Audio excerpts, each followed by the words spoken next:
Good afternoon and welcome everybody. Thank you for joining us today. My name is Andrew Daphne. I'm the Instruction and Outreach Librarian at the New Jersey State Library. And my co-host today is Regina Fitzpatrick, who is our Genealogy Librarian at the State Library. And we have 5 wonderful panelists today from a variety of historical societies throughout the state of New Jersey who are eager to share stories about themselves, their organizations, as well as answer your questions. So I'd like to extend a thank you to all of our panelists today. First, we'll go through some brief introductions so you get to know who these people are and where they're from. So we have Dana Howell, who is from the Monmouth County Historical Association Library and Archives. Next, we have Norman Goose from the Atlantic County Historical Society. Then we have Doreen Boomer from the Hudson County Genealogical and Historical Society. Stephanie Schwartz is from the Historical Society of Princeton. And last but certainly not least, Linda Forgosh from the Jewish Historical Society of New Jersey. So welcome all of our panelists today. Thank you for agreeing to join us. Before we get started, we have a few housekeeping items to go over. First and foremost, we will be doing a split panel discussion where Regina and I will be asking the panelists some questions, and then we will open it up for our audience to ask. You can ask your questions using the questions box in GoToWebinar in the dashboard, or you can email me directly. You have my email address on the screen there. I will send it out in the chat in a moment so that you have a live link. When it comes time for the audience questions, we please ask that you only submit 2 questions at this point. This will allow us to hopefully have everybody a chance to participate. If we have some extra time, we will certainly let you know when you can submit more questions, but please try and limit it to 2 questions at this point. There will be a survey at the end of the panel discussion, as well as in a follow-up email. If you can please complete that, we would greatly appreciate it. We always want to know what your thoughts are and how we can improve our programming so that we continue to provide you with the best. So lastly, on the slide you see in front of you, we have a genealogy research guide at the library that Regina curates, and it's a fantastic resource. So please, if you have a chance, take a look at the research guide. We'll make sure that a live link goes out in the chat as well for everybody. So please take advantage of that. For those of you who are new to GoToWebinar or not quite familiar, this is what your dashboard should look like. If you do not see this, please look for this orange box with a white arrow, either at the top left or right-hand side of your screen. That will open and close the dashboard, and it's possible that the dashboard loaded closed on you. If you hear me but can't see anything right now, you can't see your dashboard, you can't see the webcams, look for a blue clover type icon at the bottom of your screen in your taskbar. Maybe if you're working in another program, it got minimized. If you click on that, then that should pop up the dashboard as well as the webcam so you can see our panelists. At any point today, if you have any problems and can't figure anything out, you can use this raise hand button here. That'll alert me that there is some type of issue. You're trying to get into contact with us, and I will try to work to resolve that for you. And as I mentioned before, we will be taking questions today. You can really submit them at any time, but please try to limit it to 2. You can use that using this questions box here. Just type in your question, hit the send button. That'll get sent to us, and then we'll be able to help you with that. So that is everything that I have right now. So we will start the discussion. So our first question is going to be, tell us who you are and about your society. And Dana, we will start with you. Hi, my name is Dana Howell, and I'm the research librarian and archivist at the Monmouth County Historical Association. It is the largest history-based nonprofit museum in New Jersey. We have a museum and an archives at our main building, and we have 5 historic house museums, as well as a huge off-site storage facility with about 35,000 artifacts.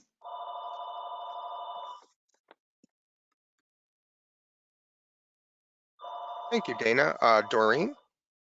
Hi, my name is Doreen Bloomer. I'm the president of the Hudson County Genealogical and Historical Society. We've been in existence for 13 years now. I've been president for the past 5.5. We have quite a bit of a collection, but our collection is off-site. We don't have, unfortunately, our own brick and mortar as of yet. We help people all over the world with genealogical and historical problems, and try to get people interested in both genealogy and history and preserve what we have in Hudson County. Thank you, Doreen. Linda, you're up next. Okay, my name is Linda Forgash, and I have the pleasure of serving as the Executive Director and Curator of the Jewish Historical Society of New Jersey.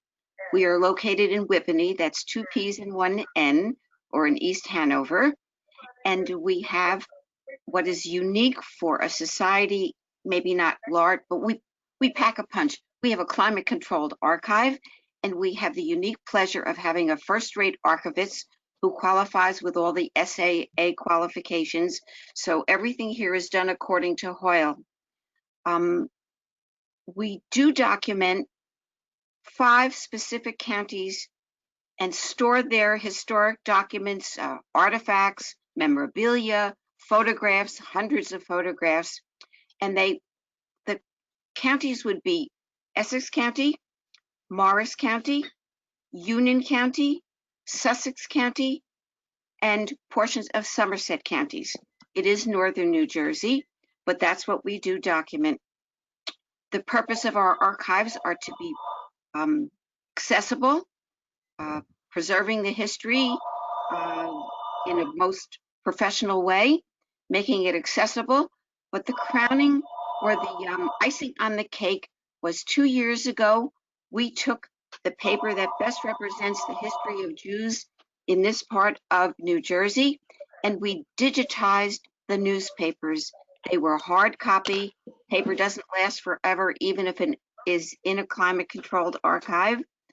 And we get as many as 750 individuals from all over the world who are connected to the city of Newark primarily, and they want to know something about whatever the subject is. It's wonderful to use. It's a keyword search, and it is just well worth the dollars that we spent on it. So we document the history of Jewish life in what we call Greater Jewish Metro West. Amen. Thank you, Linda. Norman, please tell us about yourself and your society.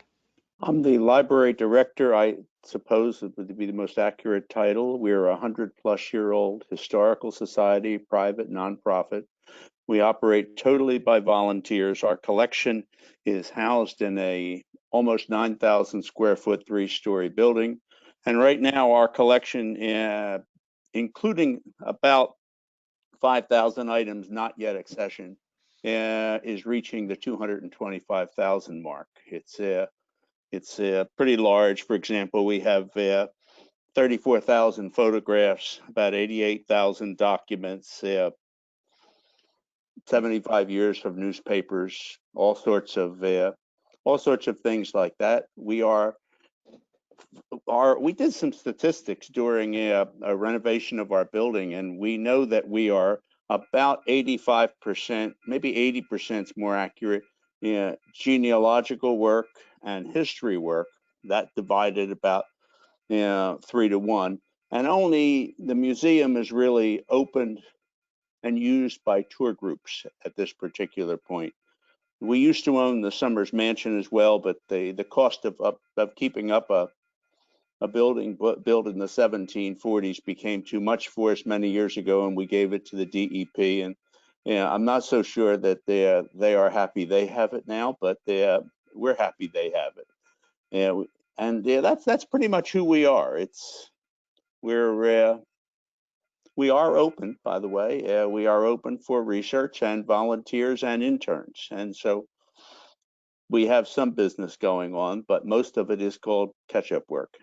My background is I'm a retired grad school professor in a seminary teaching ancient languages. Okay, thank you, Norman. And Stephanie. All right, I'm Stephanie Schwartz. I'm the Curator of Collections and Research at the Historical Society of Princeton. I'm an archivist by training, and I've worked at HSP in a variety of collections roles since 2012. I currently oversee HSP's collections management and research services, along with working with our executive director to curate on-site and off-site exhibitions, and I develop much of our collections-based programming. The Historical Society was founded in 1938, and it is a museum and research center dedicated to preserving, interpreting, and sharing the history of Princeton, New Jersey. We are headquartered near the Princeton battlefield at the Updike Farmstead, which is a 6-acre property that has a late 18th century farmhouse, which serves as our museum and offices, a large barn, and several other outbuildings as well. And we do a variety of programming and content and services. Thank you so much, Stephanie. All right, Regina? All right, and our next question is, what type of services do you offer? And Stephanie, we'll start with you. So focusing on our research services, we provide a variety of ways that people can make use of our unique and extensive collections. On our staff, we have a collections and research assistant who manages most of our incoming inquiries and supervises our reading room when our offices are open, which they currently are not, unfortunately. Upon receiving an inquiry, he'll begin by quickly searching our holdings and our resources to see if we can even help with your question. And we always, when we cannot provide assistance, we make certain to direct patrons to other institutions that may be able to do so. We currently handle most of our straightforward inquiries at no charge. But any more extensive research projects might incur an hourly fee if they require a lot of digging. In non-COVID times, we do allow patron-conducted research on site at the Updike Farmstead, as our collection is currently stored off-site about 10 minutes down the road from our offices. This is usually by appointment only. We are unable to accommodate walk-in researchers when we're, of course not now, but even when we're open. But staff do work with researchers to consult beforehand to help identify whatever materials might best suit a researcher's needs, and then we'll bring that all over to our reading room. And all proceeds from our research services then are fed back into the collection for its preservation and interpretation. We do continue to actively and we regularly accept donations of material that will help us document the history of the Princeton area and its role in state and national history.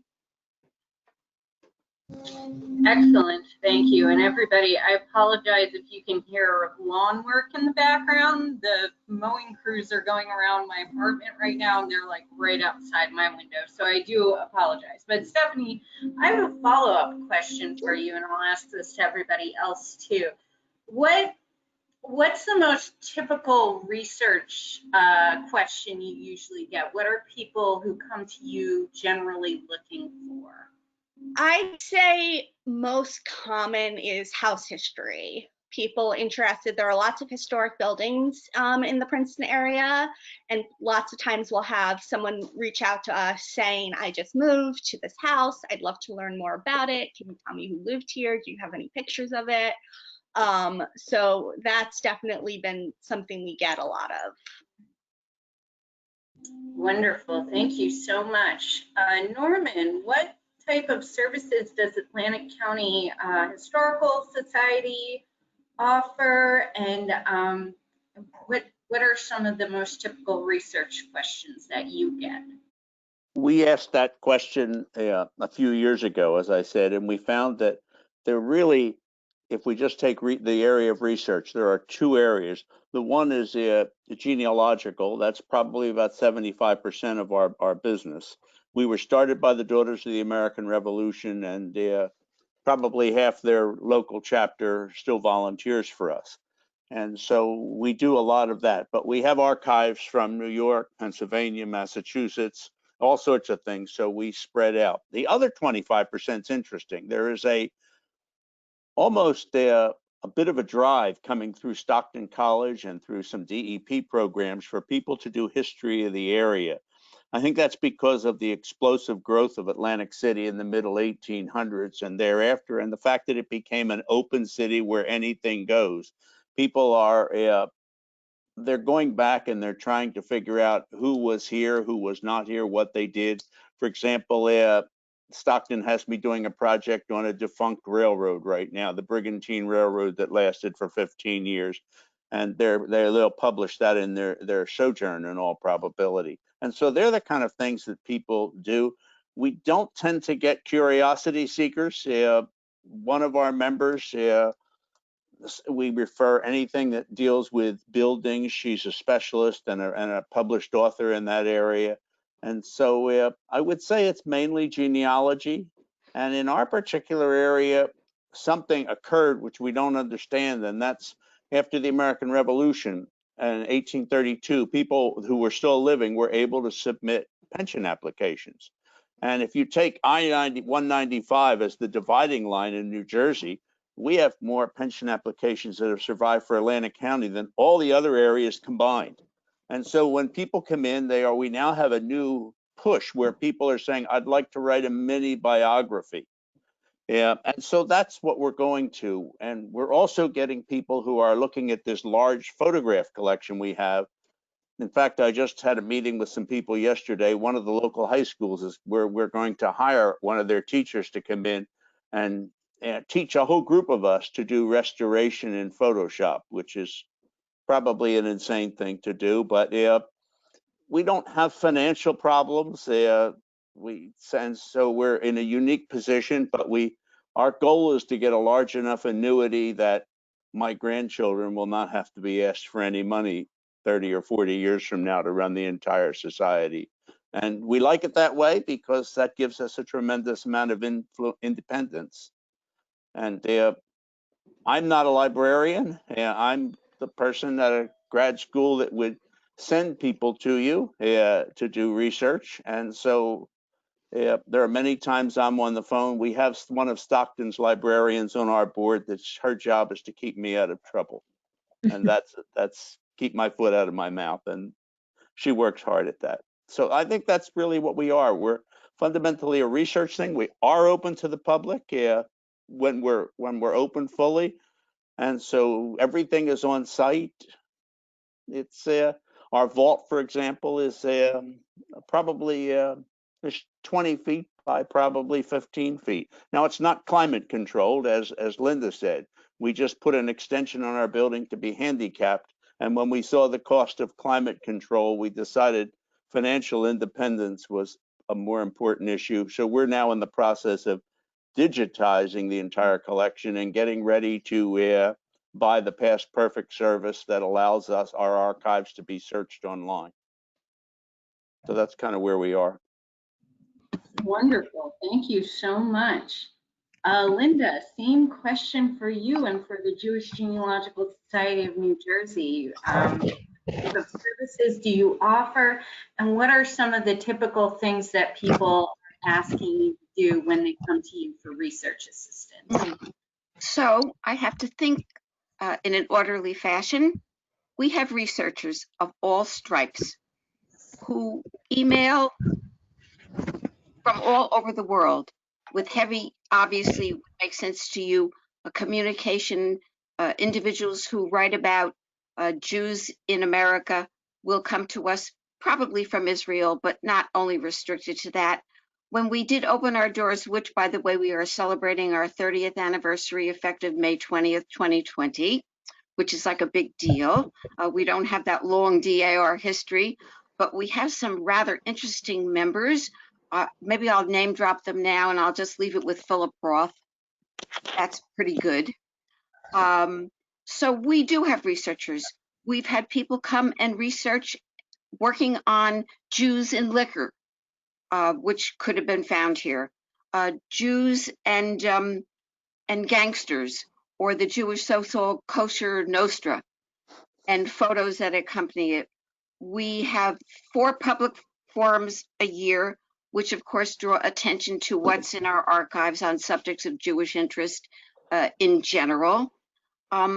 We have documentary makers who come our way more recently. We entertained HBO because they came to us because this is what they did when they created their series on the plot against America. You may have caught it on HBO, but the research was done here. But when we did open our doors, I'm being reminded, the original founders suggested that we do not become heavy on genealogy because it is so time consuming. So instead we have 2 board members who are major genealogists, and they pretty much cover the field, which is kind of nice. So who else would use us besides just researchers and doctoral and master theses candidates? We also have an awful lot of interest from reporters who do the New Jersey Jewish News. At one time, we were 5 editions, including Monmouth County and the Princeton area. And so the community spread itself around, and quite successfully. That does not exist anymore because a lot of things don't exist anymore. Who else would come our way? And this is it, which would be of interest. When I started my job, we had virtually very little information about Jews who lived on the other side of 287 or in Greater Morris and Sussex counties. So somebody actually paid me to drive 7,500 miles over a period of 2 years, going to all of the synagogues, private homes, looking for photographs, artifacts, documents. It was so successful that I know that we had done a good job with the research because I came across a letter from Ron Becker. You all know Ron Becker, yes? The recent retired, I consider him the ultimate archivist of New Jersey, Alexander Library in New Brunswick at Rutgers. He had sent a letter that I found in Mount Freedom's file cabinets asking them to send all their history to be stored in New Brunswick. And I said to myself, sorry about that, Ron. I think we got in a little ahead of you. And he knew it too. So we have incredible collections of communities such as Mount Freedom's resort hotels, some of you may know about, that were quite popular. They drew an incredible number of individuals who lived in New York, just like now during the COVID, people coming to New Jersey to get out of Manhattan, whatever the case may be. Is that you, sir? You raised your hand. No. Oh, I was saying goodbye to the meter reader. Oh, okay, that's all right. That's good. So, and when people say, well, really how, what every day is a new adventure, we still continue to acquire collections. We're that well grounded. We do a lot of outreach, and we do it through the public forums. And this is what we started, maybe 25 years ago. One of our past presidents decided it was very nice to have all this information in the archives, but if people didn't see it, what was the point of it? So we said, let's bring the history to the people. So we started a series of traveling exhibits.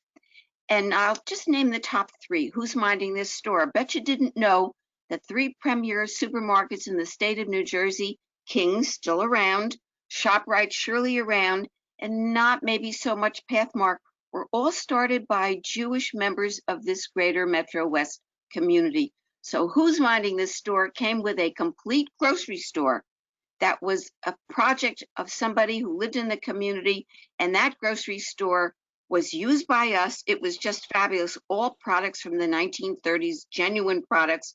And it was so successful that the Smithsonian took the items from us. And if you want to see the American wing and what groceries you would have bought in the 30s that were accurate, you only had to ask us. And I'm sorry to say the late Jerry Rudy.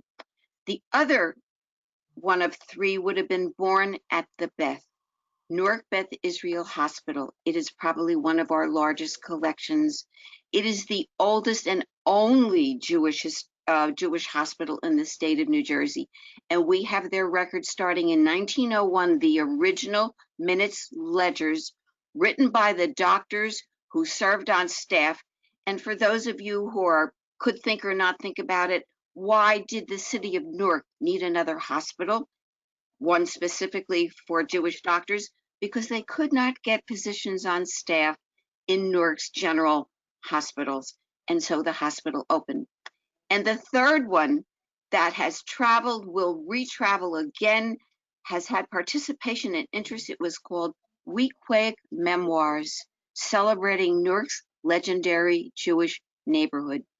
This is the best and most well-known community in the country for the last quarter of the 20th century, because this is the community that Philip Roth wrote about. Now, I had the unique pleasure of being friendly with Philip Roth. I have 20 years correspondence, and it's quite special.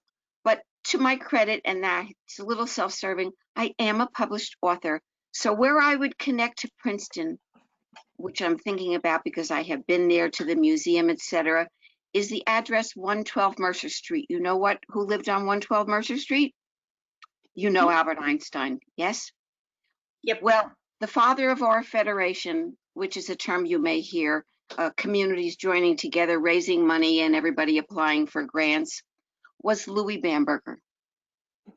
Bamberger was probably the most important person living in New Jersey at the first part of the 20th century, and he is the one who hired Albert Einstein not to, sell suits and ties in his department store, but they were kindred spirits, and from them came a wonderful relationship and a traveling exhibit that I called, it's almost a little silly, It's All Relatives, but you get that. So lots of stuff comes out of our archives, our traveling exhibits. We do Yiddish theater. We have an exhibit about to go to the Yiddish Book Center. I mean, and we lend them. No, actually, we really do get paid for them because it costs something. And I think I spoke a little too long and too much.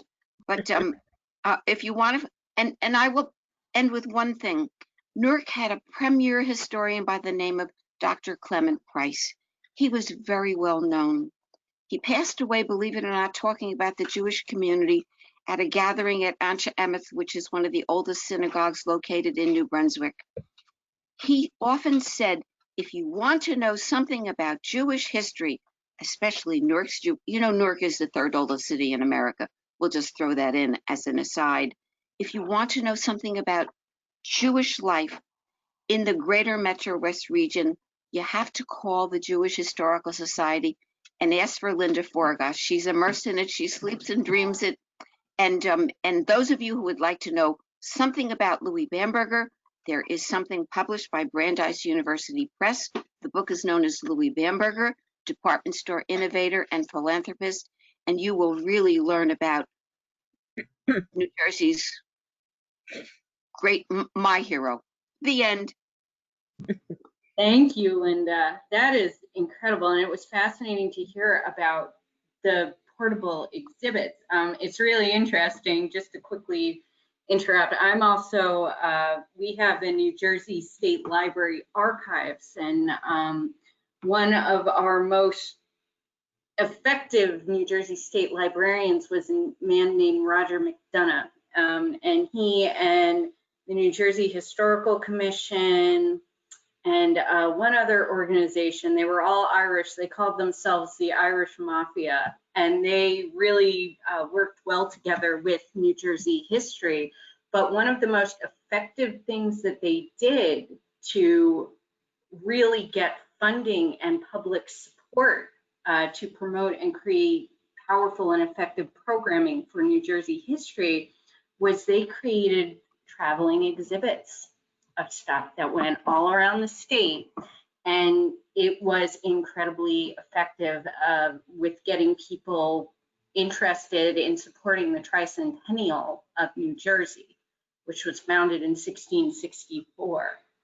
So that's kind of their claim to fame. So that stuff just fascinates me. It's amazing. So Doreen, same question for you. What type of services does your organization offer, and what are some of the most common research questions or requests that you get? Well, first of all, I'd like to apologize for my messy desk that you saw. Obviously, I'm having a little bit of issues with my computer camera here. But you know, they do say that a messy desk is a brilliant mind, so I'll just go with that for now. We do offer a lot of research. We've been helping people all over the world, more particularly in England. We had an organization that was seeking out a mother and a son who had lived in New Jersey in Hudson County and originally had lived in England, moved to New Jersey, and the mother had passed away, and then the son passed away, and the funds were, their estate, I should say, was donated to this organization in England, and they just wanted to find out more about the individuals, and find a current living ancestor. And we were able to assist them with that, correct a lot of the information that they had by providing them the accurate documentation. And they have a building in England designated to this mother and son for all the volunteer work that they did while they were in England. And one of our board members was able to find a living relative of this mother and son, and that person was able to go to England to celebrate their opening or reopening of their building, which was kind of nice to find somebody that was still living. We also offer a lot of Ask Granny sessions. One of our board members, Jane McAsee, who I know is on here today, does a lot of Ask Granny with other organizations, which teaches people how to get started with your genealogy, because our biggest question that we always have is, where can I find my ancestors? So most of what we do is genealogical. We do have a archivist and librarian on staff, Danny, and we do have a historian for West New York, Patrick. So we have a great variety of members on our board that can that are diversified in different areas, which is great because not everyone can know everything. We educate people on how to find their ancestors and also the history of it. What was around when their ancestors were around and how things have changed today.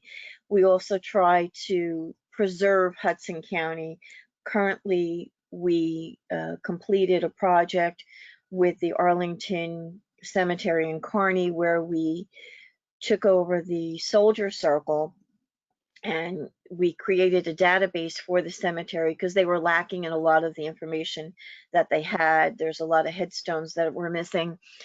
And we recruited a young Boy Scout and his troop to assist with this. It was his Eagle project. So we were able to clean 777 headstones, as well as research all of the soldiers that were part of the database. Now the cemetery has a complete database of every soldier that's there, which they were lacking a lot of the information. They had some information incorrect. We were able to research at the New Jersey archives and provide death certificates and other documentation for them. So now they have a complete package, as well as the William C. Doyle, Brigadier William C. Doyle Cemetery, who owns the Soldier Circle at the Arlington Cemetery. We have board members who enjoy preserving landmarks, so that's their expertise and that's an area that they do. We are also working on preserving some of the other cemetery records and church records, which are becoming very brittle and frail. So we're trying to create databases for these other organizations so that they have something for future generations to go back and look at. We also have a wonderful website for people. We have member website and we have a public website with a lot of databases and a lot of information regarding genealogical and historical information, so that there's always somewhere to go. We currently do not charge for our services, but that could change slightly in the new year because we've been extremely inundated but we've been helping people all over the world find their ancestors and learn about the history of Hudson County, which is also important because they do go hand in hand. Thank you. Wonderful. Thank you so much, Doreen. And finally, Dina, what type of services does the Monmouth Library and Archives offer, and what's a typical research question that you usually get? So I would say the bulk of our requests are genealogy requests. You know, if you're looking for someone specific, or if you're looking to document your family tree. A lot of, I guess people, you know, they want to know where somebody might be buried, who they were married to, if they were in the Revolutionary War, that kind of thing. We do get a lot of military requests. And thankfully, we have an amazing genealogist that works here. So she really helps us out with that. We get a lot of historical research, questions about a person, a business, an event maybe that happened in Monmouth County. I handle most of those. Or if people are looking for images of something, we have thousands of images. We get a lot of historic house requests, just like Stephanie does. But now I believe they're digitized at the Monmouth County Park System. So that's good. So people can just, you know, look it up themselves, and they have those information sheets. We didn't used to charge, but now we're charging a little bit because we're pretty inundated, being that people are home. You know, they have a little more time on their hands, and they're getting curious. So it's really just me in the library and Gail also to help. What else do? We have a lecture series now, so that's great for education. And so far it's been really successful. I think our last one it was 80 something people sign up. So yeah, that was good. And we also used to have, before COVID, we had the education programs for the schools, the traveling trunk programs, and those were really popular. So hoping to be able to start those back up who knows, in the new year. We'll see. Wonderful. Thank you so much. Thank you so much, everyone, for sharing a little bit more about your collections. I think, you know, just from listening to all of you and the variety of the records that you have, I think there are so many people who are surprised at what they can find with local or county historical societies, and you all provide such an incredible and valuable service. So that's really fantastic. Andrew? All right. All right, the next question. What types of records are available through society? Some of you already touched upon this, but if there's anything that maybe you forgot, and we can incorporate this, I think, with the next question as well. What is your most unique record collection? So you can answer both. What type of records and collections do you have, and then what is your most unique one? So Dana, we'll start with you. Okay, so the types of records we have over 1,300 manuscript collections. We have tens of thousands of photographs. We have tax records from 1778, church and Bible records, marriage records, census, city directories, cemetery. We have pension records, maps. We have fire insurance records, which are actually pretty interesting because they have drawings of properties with the houses and the outbuildings, how much they were insured for. We have tavern licenses. Every now and then we get people, yeah, tavern licenses are great. We have Michael Adelberg's database of the American Revolution, which is just the most incredible. It's actually not a digital database, it's binders. So there's about 10 enormous binders with just about everything that you could ever want to know about anybody in Monmouth County during the Revolution. We also have subscriptions to newspapers.com, Ancestry, Fold 3. So if you want to come in, and well, not right now, but you could come in and use those. And we're an affiliate library for Family Search. So that opened up a whole other world of records for us. Great, thank you. Doreen, what types of records and collections do you have, and what is maybe your most unique record collection? Well, most of our collection at the current time are databases for cemeteries, and we're working on one for a church. We have plat maps, we have artifacts, we have quite a few items that are in climate controlled storage at the moment, which may be housed at another facility that can be more available to the general public instead of us just holding on to it in storage. And I guess our most unique record collection is two of our board members several years ago was in touch with the LDS Center in Utah, and they were able to get actual copies of the microfilm. So we have a very large microfilm collection, which is housed at the Jersey City Public Library of births, deaths, and marriages to make it a little easier for people instead of always going to Trenton. So it's quite a large collection, and it's very beneficial to genealogists. Doreen, can I interrupt and ask you if you know off the top of your heads what the vital records holdings are? What years are part of that? I wish I knew that at the moment, but unfortunately I don't. I can get that and provide you with that information so that you can forward on to anyone that is interested in knowing. Thank you. Thank you. Linda. Yes. So I have to think about it. Our oldest document, although we are only 30 years old, is 1751, colonial era. And it had to do with a dispute over one gentleman refusing to pay the bill that he received from another gentleman. So it was resolved in a court situation.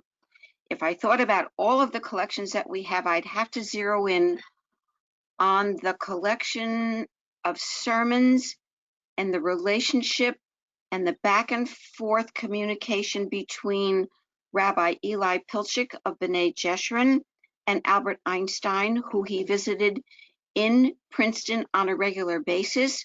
That correspondence included Einstein's private secretary, Helen Dukas, and his executor, Otto Nathan, and it all sits over my shoulder. But the most unique and the thing I enjoyed the most is that the rabbi never came to Princeton unless he was carrying a loaf of rye bread that was made by a popular bakery in Newark known as Schachtel's.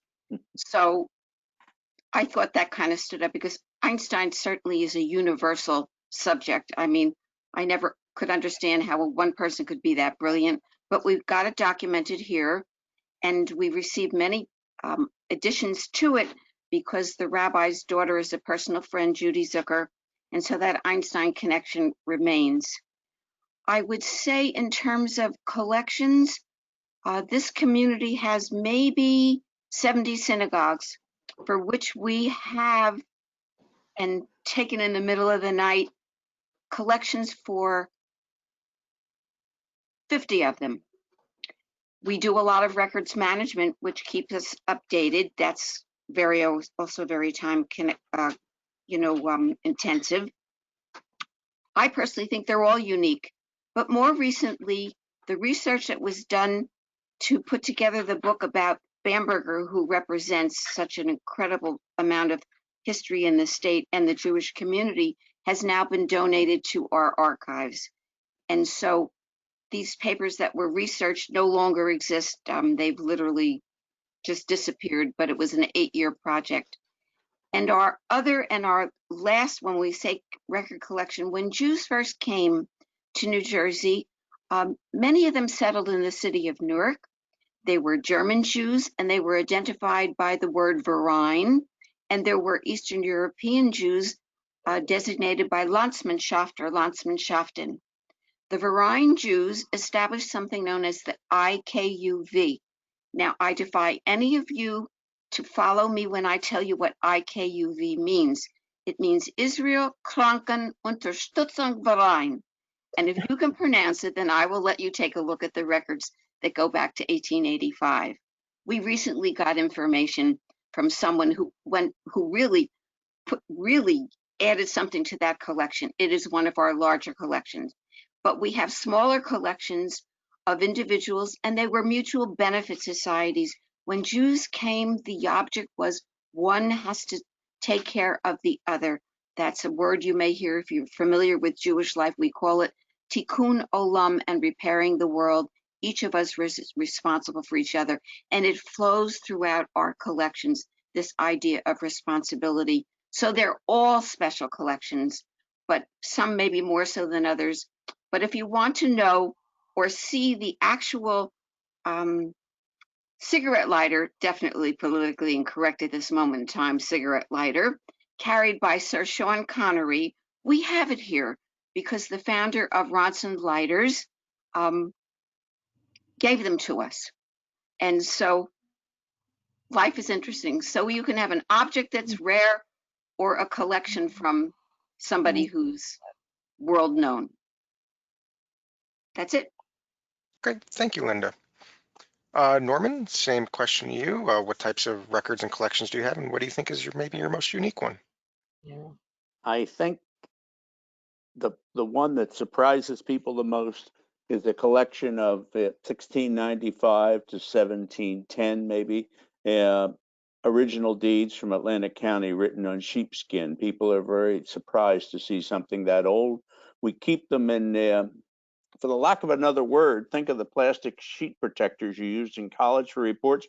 Well, we found out that they sell large ones, and so we made up a thing, and they had me take it out and kind of do a show and tell, and we found it popular. On an object, we have a 1764 Duffield clock that we just had appraised, and it's cost us money now. It was appraised at $250,000, and it's part of will be part of a book that the DuPont Winterthur Museum is in the process of writing. Maybe our two most unique ones, if you can use two and unique together, is we have a collection of about 1,000 lantern slides and glass plate negatives from 1860 to about 1870, and they've all been duplicated by the Kodak company for us, and so we have them on incredibly high resolution slides, and we can provide people with copies of them. But the most curious one is a brand new collection that we are just going through, and it's just being scanned. We have the records from about 1880 to 1980 for the Atlantic County Medical Society. We're not showing the ones of people who are still alive, but it's fascinating to see what the doctors thought of each other, how they hazed each other in getting into the society, and we're looking for collections like that right now. And so it'll probably be an article somewhere and a show and tell. There used to be a phrase called a dog and pony show type presentation somewhere. And that's kind of where we are. WPA indexing projects. Great, thank you, Norman. And Stephanie, for the Historical Society of Princeton, what type of records and collections do you have, and maybe what is your most unique one? All right. Well, we steward a collection of nearly 900 manuscripts, about 35,000 historic photographs, 2,000 books, and this includes city directories, 1,200 subject files, 2,000 maps and architectural drawings. We have quite a nice collection of architectural drawings from Princeton and Princeton architects, and then 2,500 artifacts of all variety. More than 4,000 of our photographs and about 870 of our manuscript collections are searchable online through our Past Perfect online database. And we continue to work tirelessly to improve digital access to these collections. Those numbers are probably inaccurate. It's probably gone up since our last count. And a recent initiative that I'll probably get more into later has been adding digitized images to any single item manuscript records wherever possible, and anything we had scanned, creating item level records for anything that we did have scanned from these manuscript collections, just utilizing whatever we can to throw it into the database. We are probably best known for our Albert Einstein collections. These contain Einstein's furniture from his house at 12 Mercer Street, various personal belongings, including his pipe and compass, and a large array of related ephemera. That includes also what we believe to be a little self-portrait doodle that he made on a page. And our photo collections are particularly strong as well. These include glass plate negatives from 3 local photography studios in Princeton that range from 1880s, like the 1880s to like the 1940s. And more recently, we have photographs taken for the Princeton Packet newspaper from 1980 through 1999 that are in our collection. For unique holdings, I think there are so many treasures in our Stockton and Olden family papers that really have state and national significance that I love. The Stockton papers date circa 1774 to like the early 1900s, and they include a letter from 1776 sent by Richard Stockton to Andrew Clark, both signers of the Declaration of Independence, describing New Jersey troop movements and saying the Army's desperate need for clothing. There's a book of recipes from Annis Boudinot Stockton, the wife of signer Richard Stockton, that was gifted to her daughter. And we have the letter that was sent with it. We also have the letter that Anna sent to her brother Elias Boudinot that has one of my favorite quotes, though a female, I was born a patriot. So that's a really great little bit of feminist history. And there are later papers in that collection from General David Hunter, who was Lincoln's abolition general during the Civil War.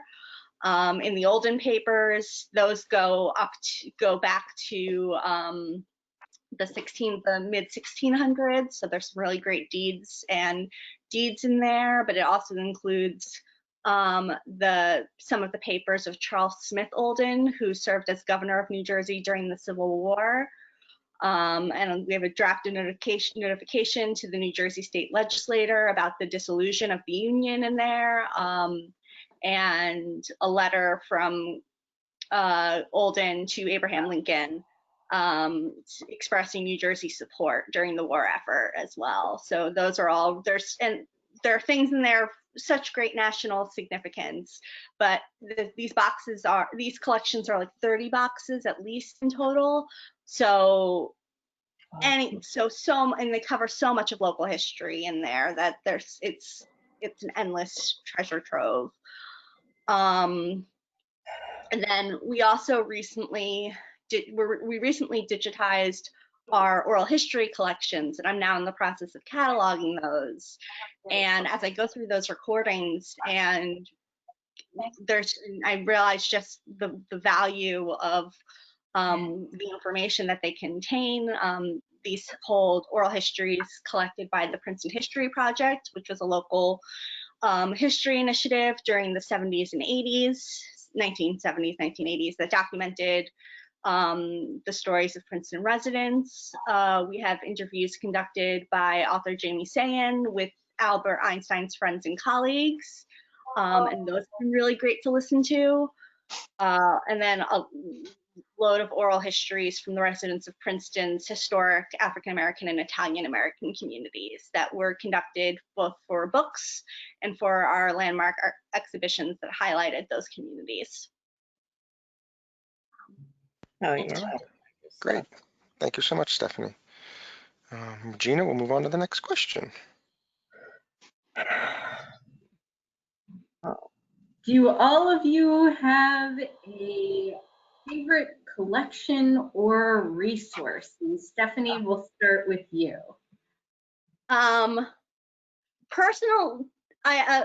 share my favorite collections for research, but personally, I love our ephemera in our collection. I think that it's both so evocative in the stories that it tells and as visual materials as well.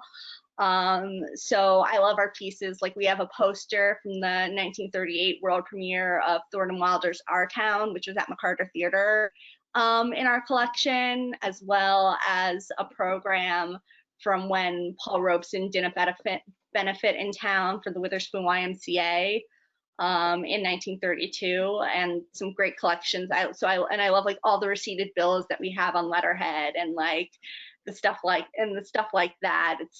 I always want to include that in exhibitions, have to be told that some of it might not be interesting to everyone else. From a research perspective, we worked with the Princeton University Library and the Princeton Public Library on an initiative to make Princeton newspapers, such as the Princeton Herald and the Town Topics, full text searchable and available online through Princeton University's Papers of Princeton platform. So that now contains 5 newspapers documenting university and town life from 1842 to I think 2015. So that's for both me and our collections assistant, that's always tends to be a starting point when looking for context and for research.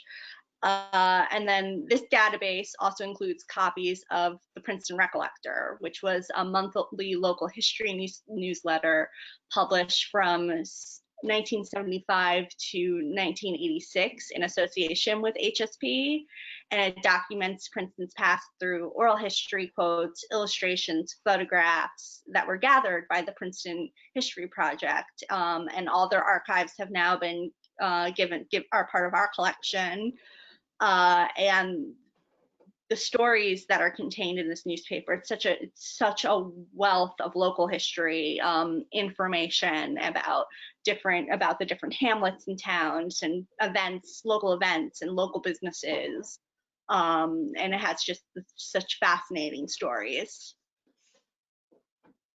Excellent, thank you so much. And Norman, your favorite collection or research at Atlantic County Historical?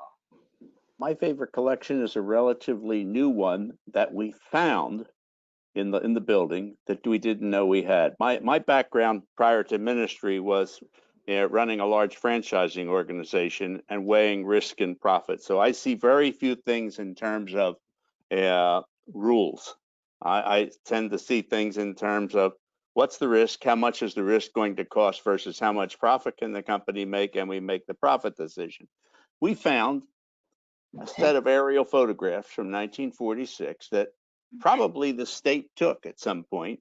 They are high resolution, and because our county has so much water in it, water rights are very important, and we have now been using them. They're such high resolution to help attorneys prove cases where people bought land thinking they had perfect rights to do whatever they wanted to do.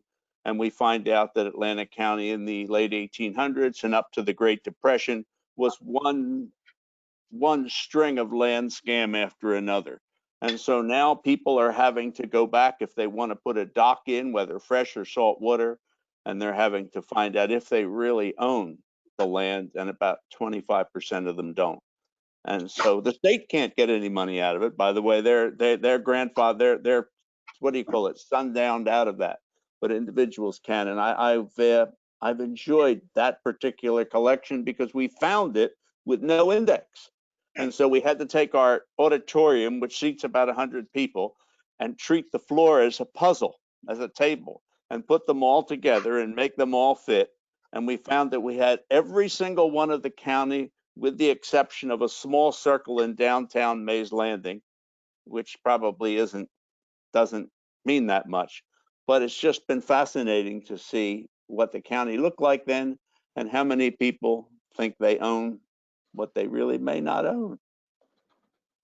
Wow, what a cool collection. That sounds awesome. It reminds me of another collection up at the state archives. When I worked there, we had an attorney regularly coming in to look at that, and it was postcard maps, and they have like lines on them or something, and from there you could determine property rights. And I think it was through the postcard, but I can't remember off the top of my head. So that's really cool. You know, what was so fascinating about it is the reason that they had asked me to do the project was, I said, I teach ancient language. Why do you want me to look at real estate? And they said, because you're used to doing in-depth ancient research, and we want you to look from a non-expert's point of view. And it was amazing when you read old deeds like you would an ancient document and read it closely. All the things you find that really people are not happy to find are in there. So it keeps my ornery spirit a little satisfied. Excellent. Well, thank you. And Linda, same question for you. What is your favorite collection or research at the Jewish Historical Society of New Jersey? From my point of view, my personal point of view in reaching out, can I say two? Okay. One would be the Weequahic Alumni Association.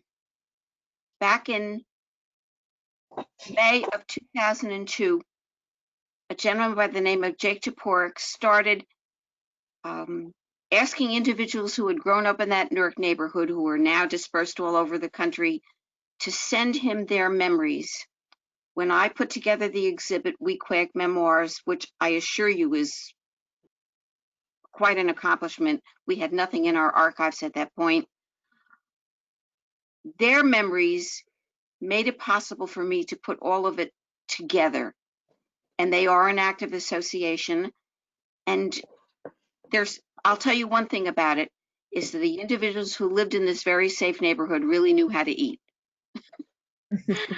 My second, of course, is the Newark History Society.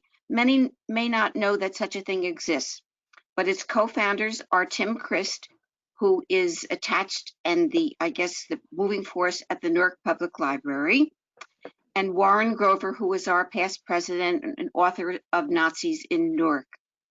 They created a situation whereby they hired a archivist extraordinaire to go all over the country to find any collection that had to do with the city of Newark. More recently, and if you can find it online, they put on a program about Gutzon Borglum. You know who Gutzon Borglum is, the famous sculptor who did, Mount Rushmore? Well, now you know. Borglum was a presence in the city of Newark. If you have the time or the interest to search out what most individuals would think is the most important statue ever created about Abraham Lincoln, it is Borglum, and his Lincoln sits on the steps of the courthouse in the city of Newark. And you certainly can find it online. The other thing that he put together was America's Wars, which is also at Military Park. This is Gutzon Borglum. And people spoke about it. They did such incredible research.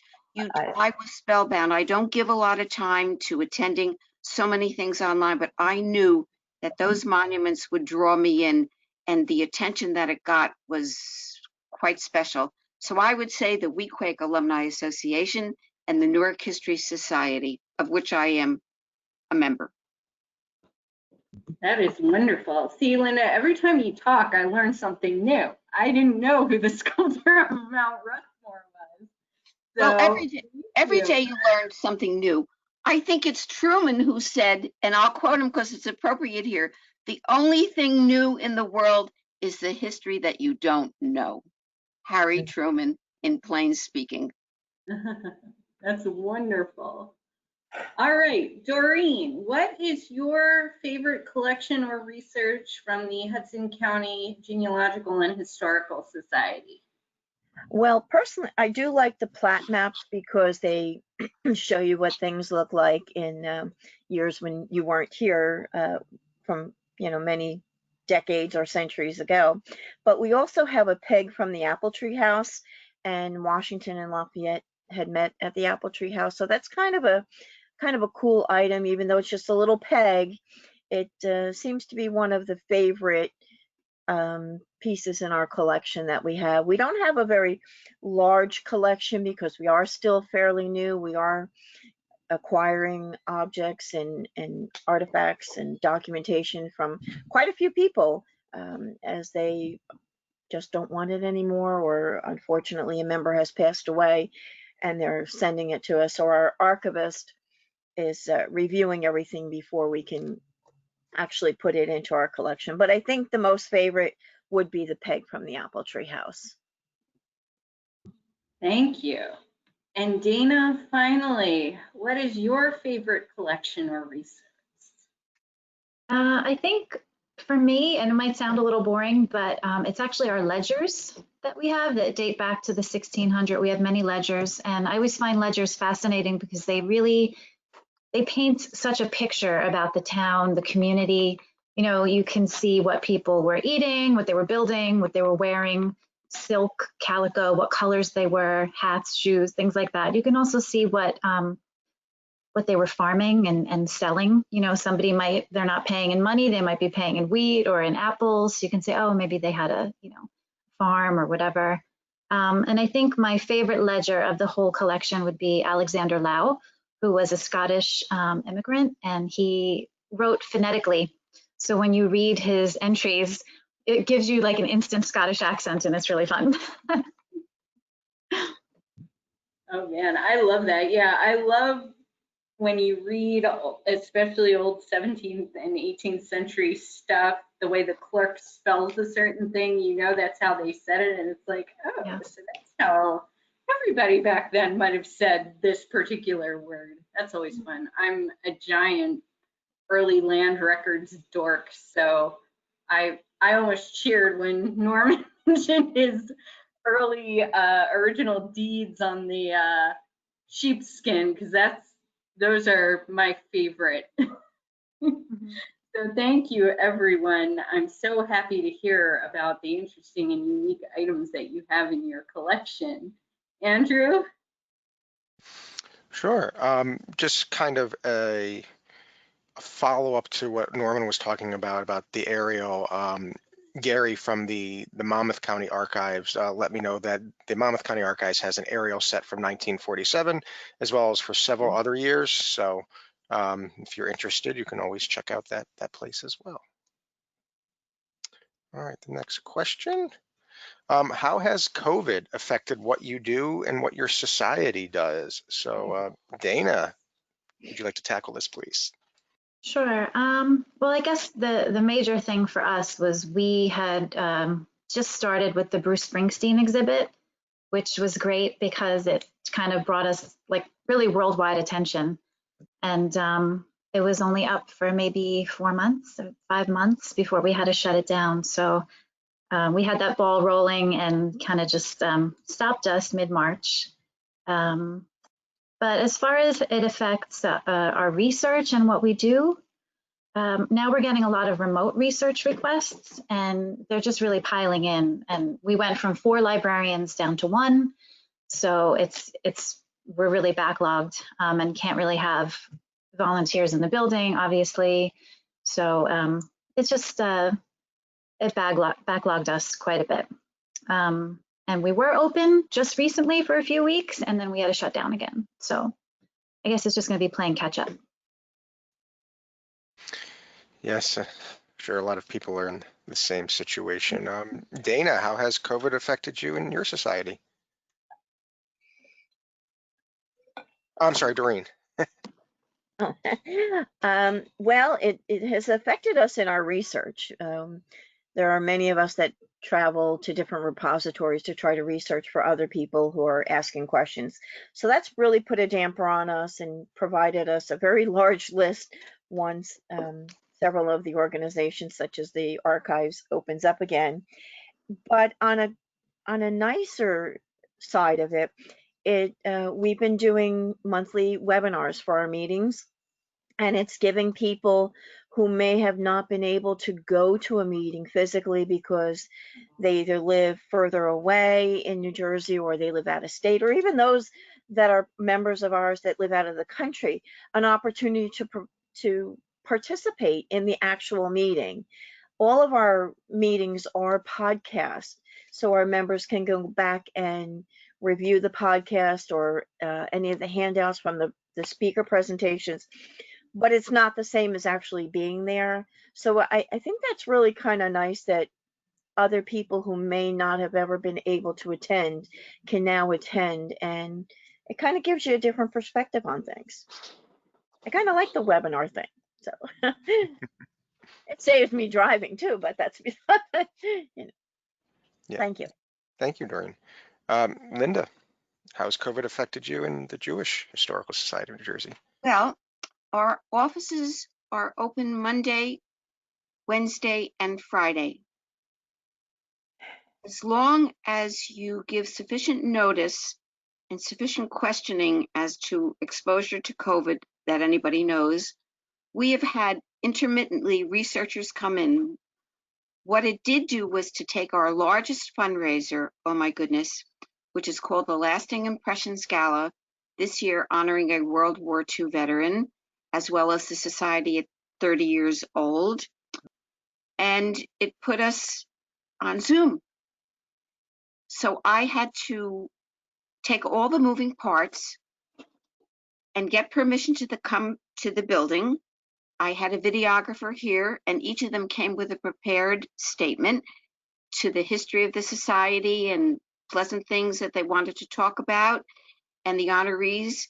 But it is our largest fundraising activity, and it became virtual. I know this sounds incredible.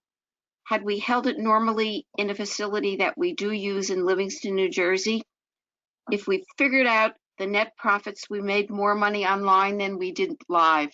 I hope it doesn't go forward, but it was just a simple analysis, and I am no mathematician. So it has affected us that way.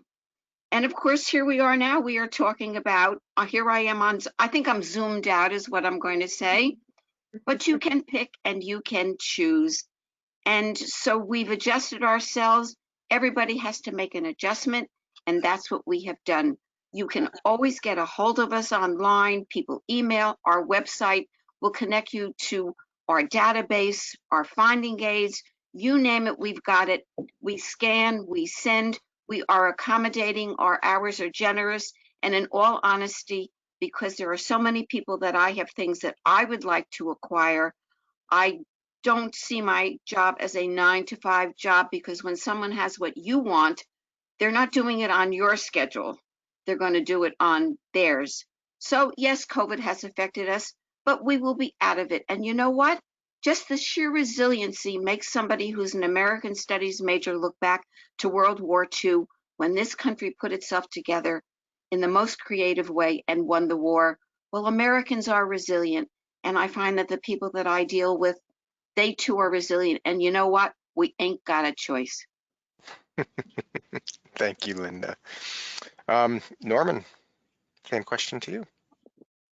I think being completely private and not having funding coming from outside the private sphere has helped us respond to COVID in maybe a different way. We have tried to find ways that we can do things, if you think of the risk and profit idea again, just within the pale of being okay. And we've also found some great things, like the digitizing of our collection. We've procrastinated on that for decades, and so we're now on that. And what we've decided to do as a group of leaders is to approach COVID more as an opportunity than we have as a problem, because we frankly, for our area at least, don't see things going back to pre-COVID so quickly. And from my background, being in the world of religion, we don't see people coming out for public things as eagerly as they once did. So everything is now being prepared that we can do things publicly, maybe a seminar or a workshop, but at the same time doing what you all have done here, and that's making it available online. And I wasn't sure who said it, but I wrote it down that after that we have the Zoom, finding a convenient way to have it podcast. I'll give you my reasoning for saying that. I'm still a teaching pastor on staff at a large church, and my job is to teach religion studies, and they're mainly ancient Near East studies. And what we found out, even though we're kind of open, and 20 or 25 people will come out, is I may get another 100 or 150 people online. In fact, I just dialogued. I didn't know I could read Albanian, but with a translator I could. And so we think there's more of an opportunity online to reach people in that world than there ever has been in person. And we're now seeing it. We can switch it over to the historical realm and have the same amount, the same impact. So we're heading toward what you all are doing right here, we're heading toward figuring this out and keeping it up, and because we think that's where the future is, not necessarily with people coming and sitting at one of these tables in here. And we are charging, by the way. We have found that people are very willing to pay for things, and we are very willing to accept their payment for things because, again, we have to pay for all these things. And so everything now here will be for sale, including the restoration of photos. Research work will be going forward at somewhere between $25 and $50 an hour. And we found that the people that come in to write books, by the way, to do newspaper articles, that they have that, to use an old Yiddish expression, they have more money than God. And so, now, well, I can't say it in Yiddish anymore, okay? It's gone from my head after all these years. But these organizations, we have found out that they are the very ones we do want to charge because they can afford to make the payments that keep organizations such as ours going. And so that's where we're heading. They're the kind of things that we're learning with COVID. We see it as a positive thing, not hurting people, but in a financial way. I don't know whether I made sense on that. I haven't. Nobody has asked me to articulate that before, so that was just rambling.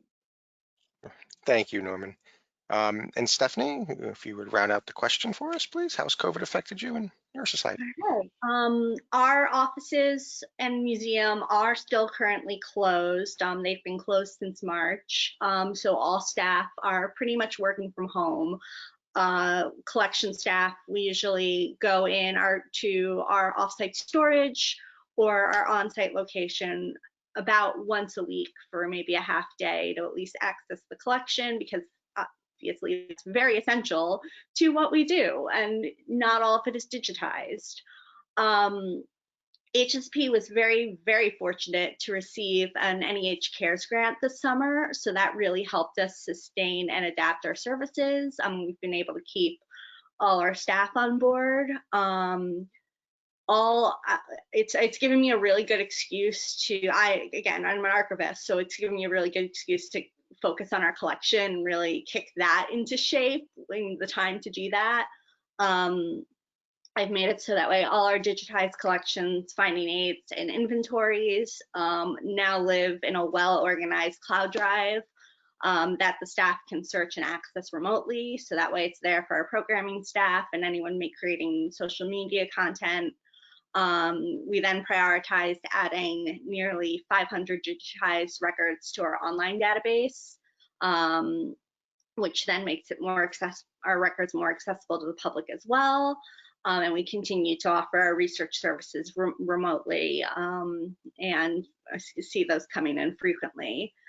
At the start of COVID, we launched History at Home, which is a collection of online resources that includes digital exhibitions, virtual walking tours, virtual public programs, and basically we mined everything we've done for anything that we could make available digitally at this time.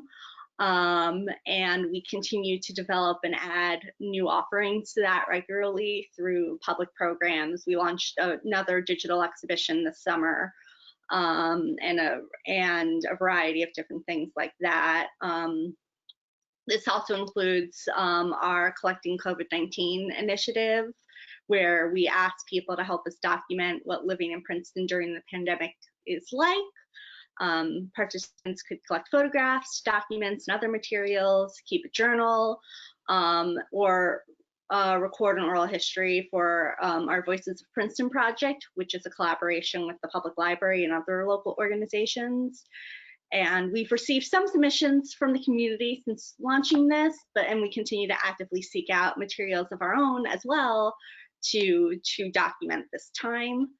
And we've really upped our social media game during this. We've been keeping a regular schedule of collections and history-based social media content that we post every day, and it includes theme days dedicated to such topics like women's history, local women's history. Albert Einstein has his own day, and sites on our Princeton history walking tour. We usually offer that tour on every Sunday, so now Sundays are dedicated to different historic locations in town. And I think we've seen our social media engagement grow by at least over 300% during our closure. So that's really been how people have been engaging with us during this time. Great, thank you. All right, Regina, this will be our last question from us, and then we'll open it up to the floor. Okay, wonderful. How can somebody join or volunteer or get involved with your society? And Stephanie, we'll start with you. All right, we recently merged our membership and our annual fund. So that way anyone who now donates to us during the year to our annual fund automatically becomes a member. And we, like supporters, they get some benefits and early advance registration for limited enrollment events, but we really try and be as inclusive as possible to members and non-members alike and make everything available. To figure out what's going on, I definitely would recommend visiting our website, princetonhistory.org, and checking out our History at Home page, because anything we've been offering during our closure, we have been putting there. Volunteer opportunities are a little bit scarce right now with our offices and museum being closed. But I did mention those digitized oral histories. A lot of them are untranscribed right now. So should anyone be interested in that, that's a job.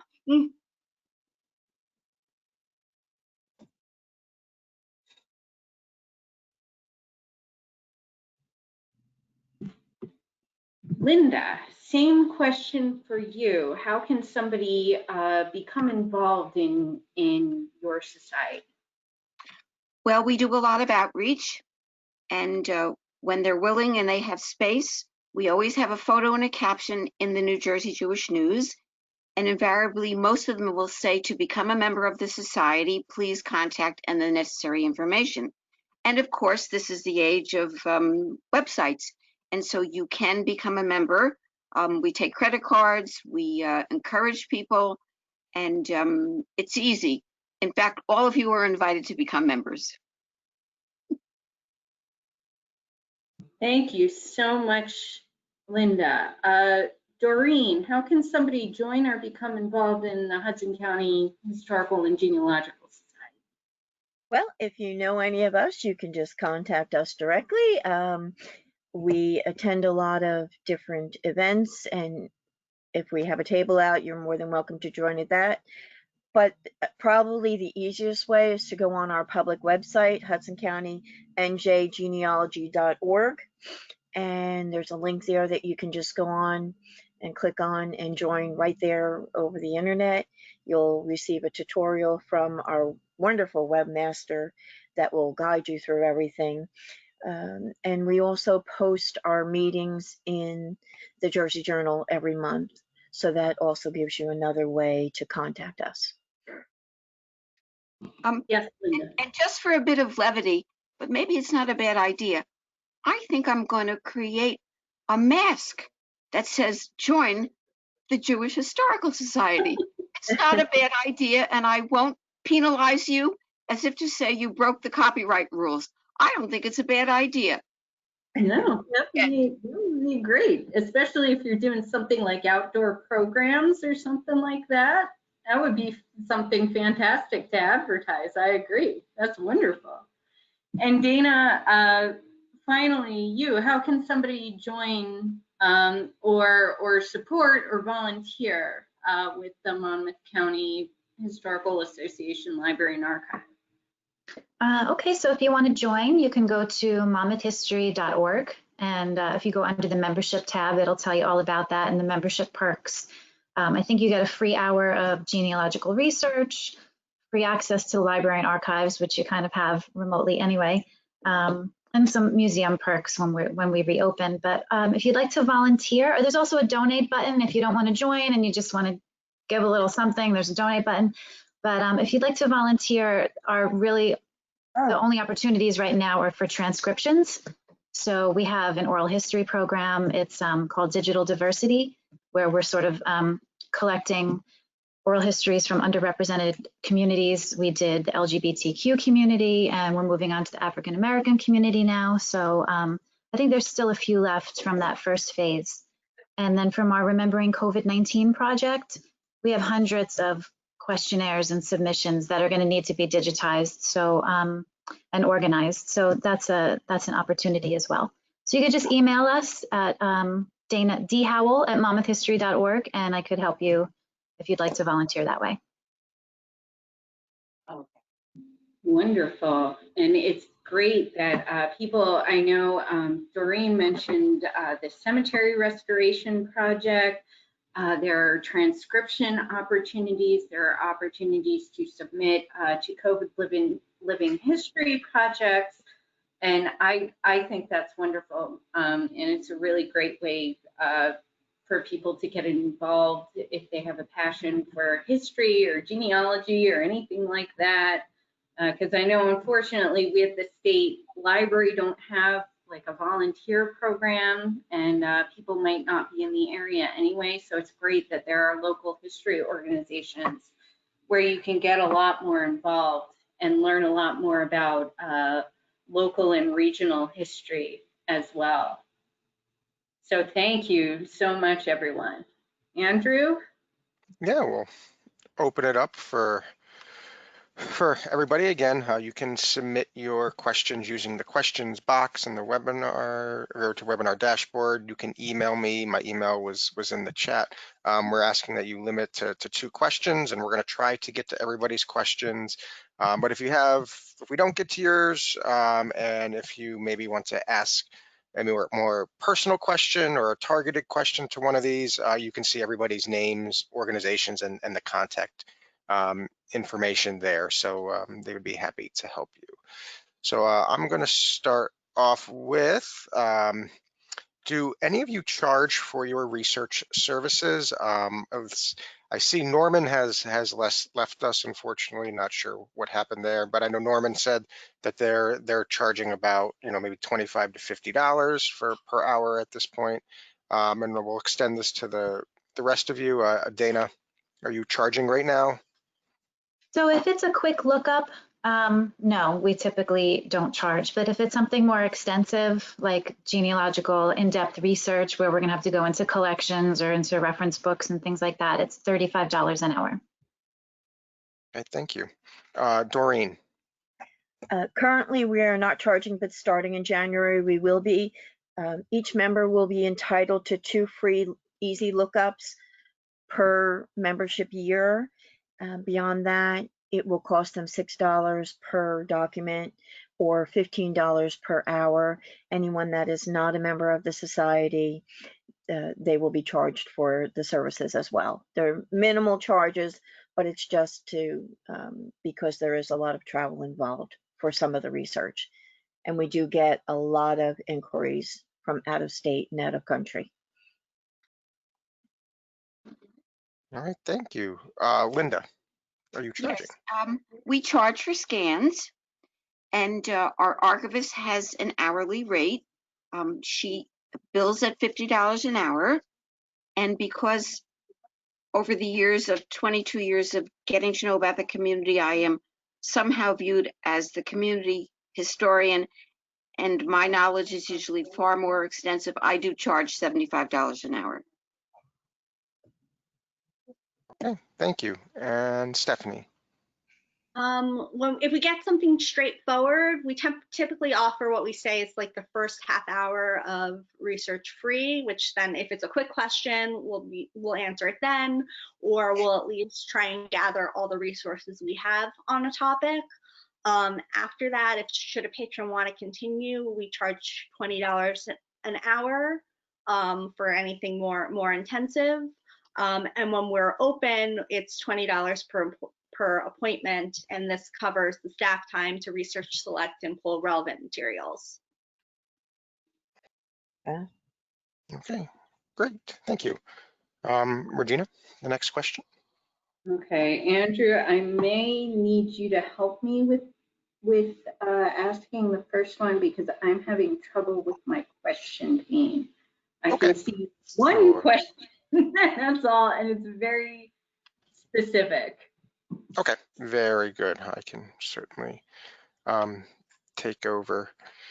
All right, this one is going to be, if any of you know, who would hold information or photos for Italian American clubs from the 1900s in the Trenton, New Jersey area?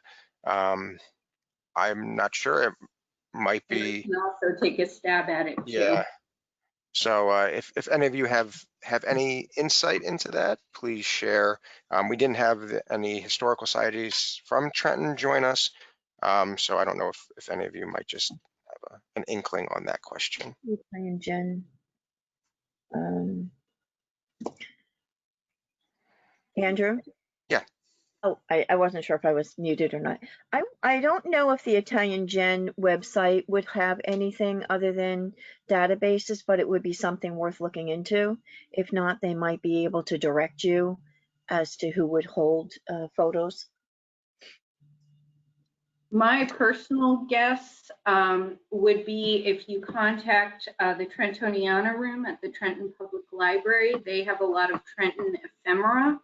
They may have records of any Italian American clubs, like if you're looking for Sons of Italy. My grandparents were involved in that for many years, although they weren't in the Trenton chapter, they were over in the PA chapter. But that would be my first place to check. What I would say is in my experience, in addition to my work at the state level, I also volunteered at a historical society. And, you know, we saw today the wide variety of collections that are available. But historical societies are very likely to have, you know, information like this about local social clubs and things of that nature. So historical societies and places like the Trentoniana Room should be your first stop for places like this. If you email me, I can give you Laura Pohl, the archivist, information for the Trentoniana Room, and I can put you in direct touch with her.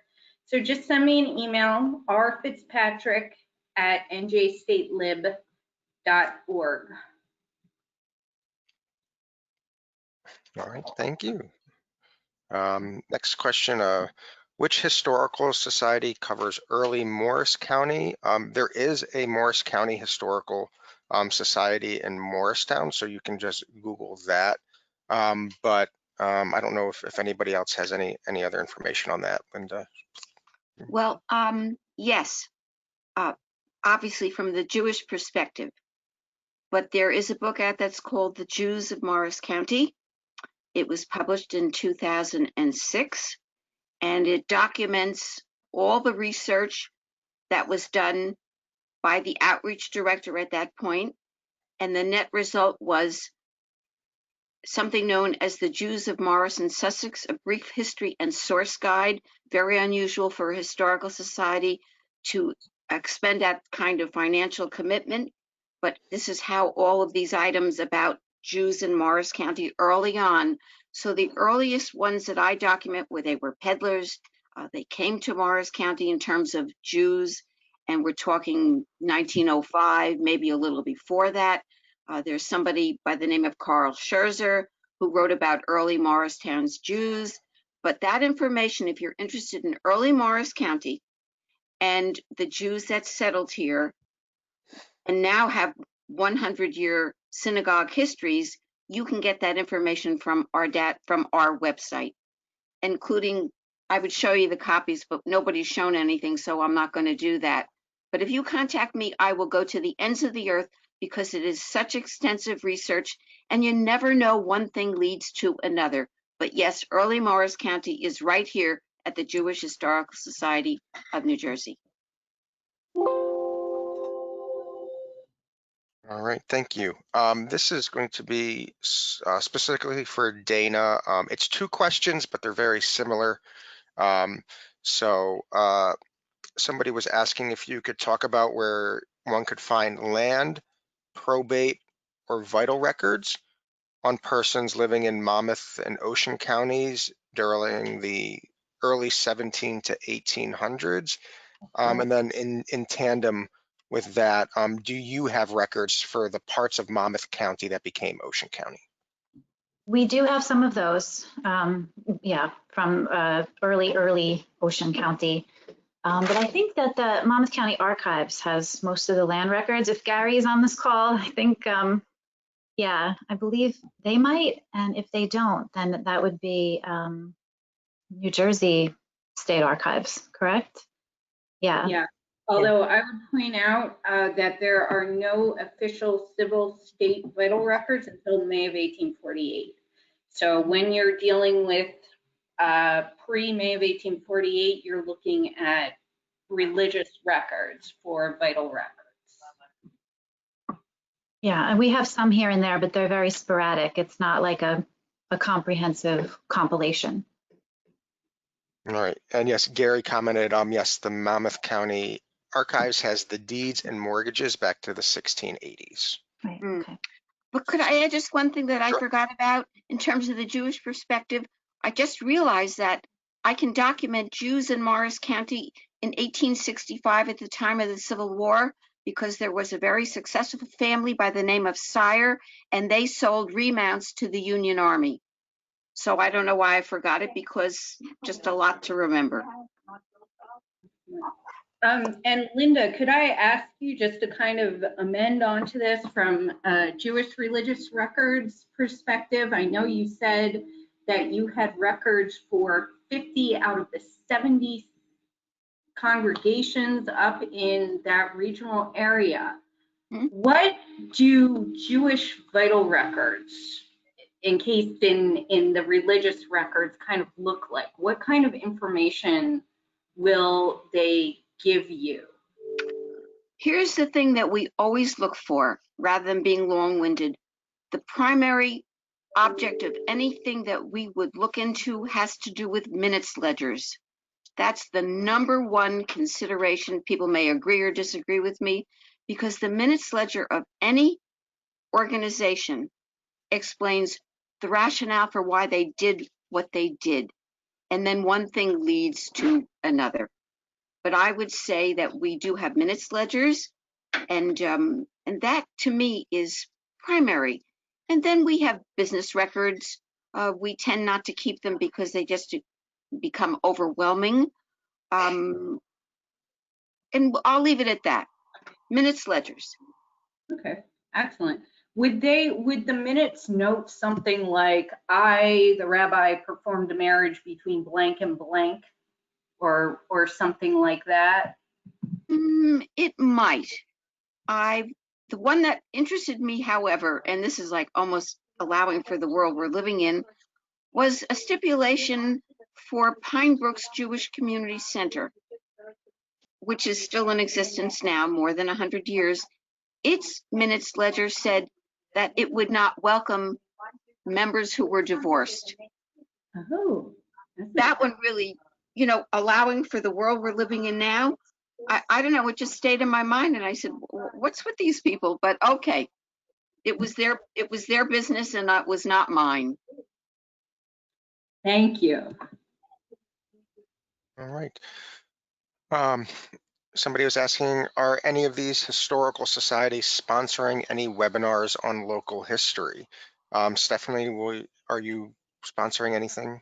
We just did a webinar in partnership with the Princeton Public Library last week about recording oral histories in honor of Thanksgiving, and all the different ways that you could record oral histories remotely or in person using the tools at your fingertips. And that is available on our History at Home page. I do not believe we have anything else coming up, but it's a great idea of something to develop. Great. Doreen, is your organization offering any webinars or anything like that? At the current time, we have nothing scheduled.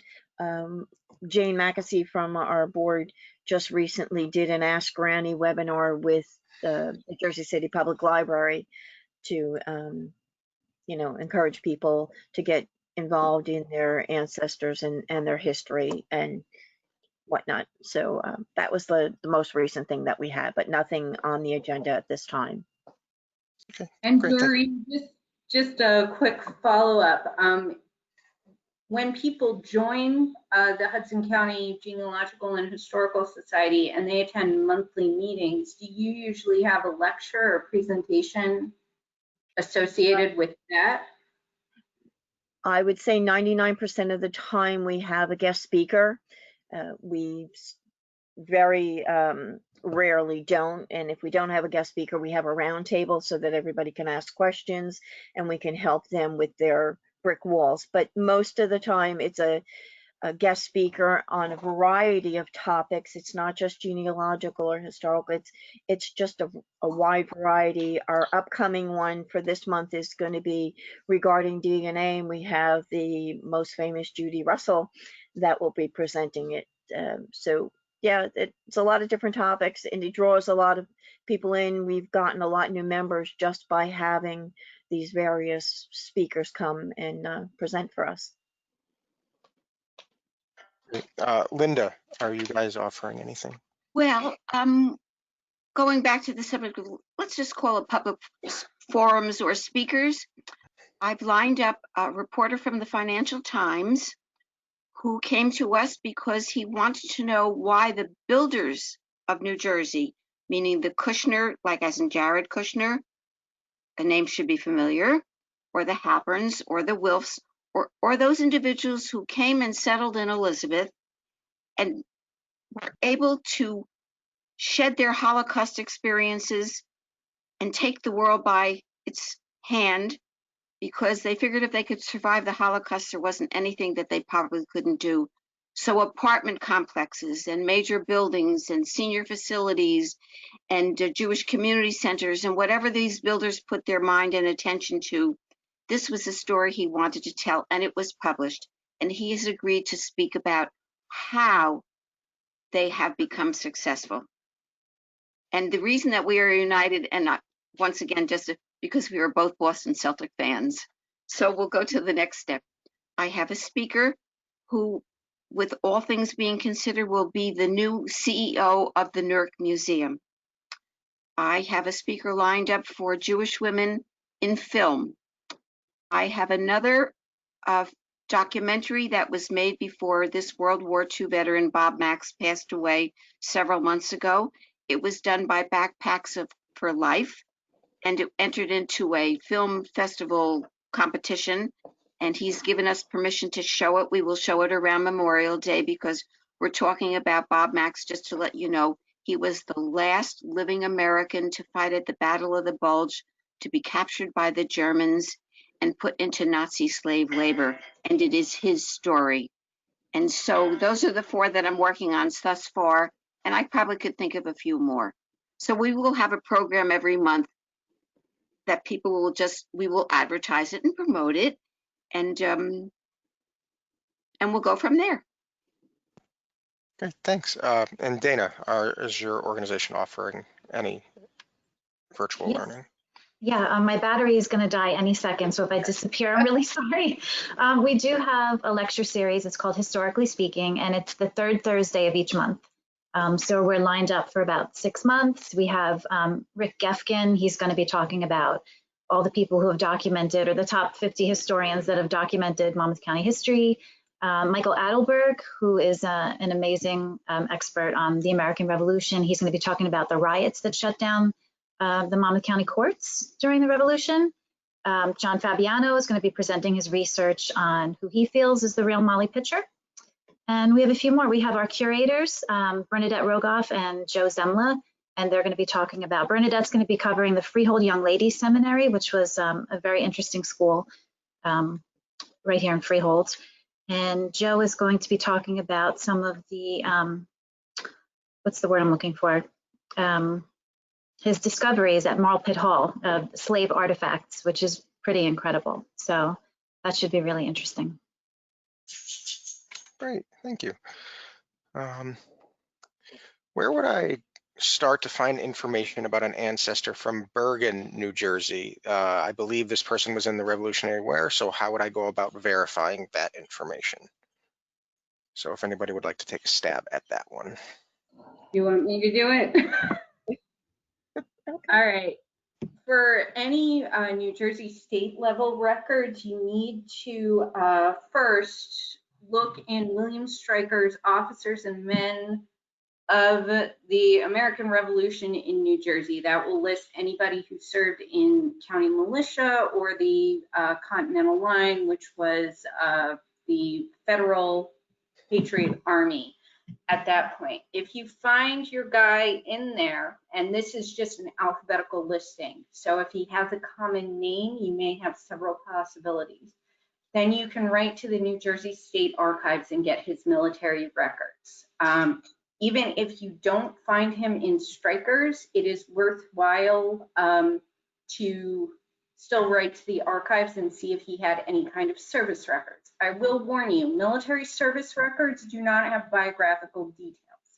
Mostly what you are going to find are the guy listed in muster rolls and in pay records, which will verify that he did indeed serve.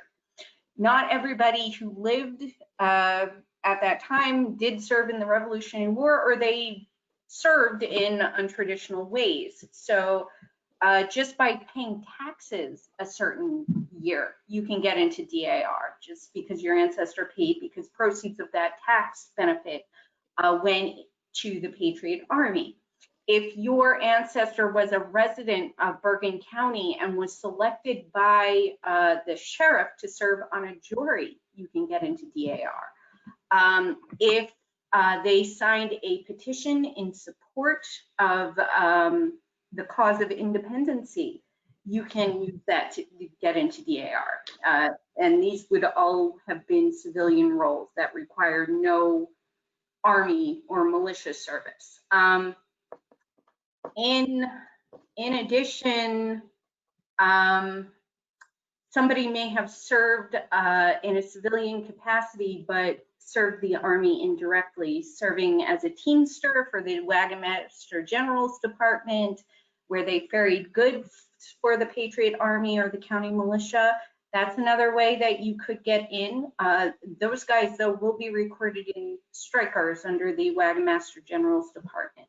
So those are just some of the few ways that you may get military service. I believe Norman mentioned the pension records. That's where you're going to find biographical information for your soldier. However, because the federal government authorized pensions so late, many people who served died before they could apply for a pension. So it is definitely worth checking. Those pension records are digitized on both Fold 3 and Heritage Quest. And so you can get them. And if you are able to find a pension for your soldier, it will give you some really great biographical information. So it's, since they're all digitized, it is always worth checking. If you are a New Jersey resident and you have your local public library card, you can access Heritage Quest via Jersey Clicks. And I think, Dana, you had said that if anybody's in Monmouth County, you guys have a Fold 3 account. So if it was somebody in that area, they can write to you and use your Fold 3 subscription. I don't know if anybody else has any additional military records for citizens of Monmouth, Mercer, or it would have been Hunterdon at the time, or North Jersey, any, because there were some patriots who were Jewish. I think one of Washington's aides-de-camp was Jewish. He was in that Benedict Arnold movie with Aidan Quinn and Kelsey Grammer. So it's certainly possible. And as Linda has said, the Jewish community has deep roots in New Jersey. And you said your earliest document was from the 1750s, correct? So it could be, but that's what I would suggest if you're doing research in Bergen County. All right, thank you. Any suggestions for researching Burlington County or West Jersey? So if anybody would like to take a stab at that. Burlington County Historical Society. We have lots of people in East Jersey here. What would have technically been East New Jersey, but I think, Stephanie, did you mention that you had some original deed records? We do have some original deeds. I don't think, and we are on the border of West and East Jersey, but Burlington County isn't really where. While we do have the surrounding Princeton area, that's a little south. That tends to be a little south for us, so we might not have anything exactly there. Although interestingly, Burlington County once stretched all the way in the 17th century before Hunterdon County was founded in what, 1713? We have a lot of, it tends to be, for other counties that are represented, it tends to mainly be more Middlesex and Somerset tend to be what show up for us. And then like in our records and our deeds, those are the ones that are most commonly listed. I don't think I've seen anything from Burlington County. That's probably more of the Hamilton area. Again, oh, I'm sorry. Go ahead, Stephanie. No, go. For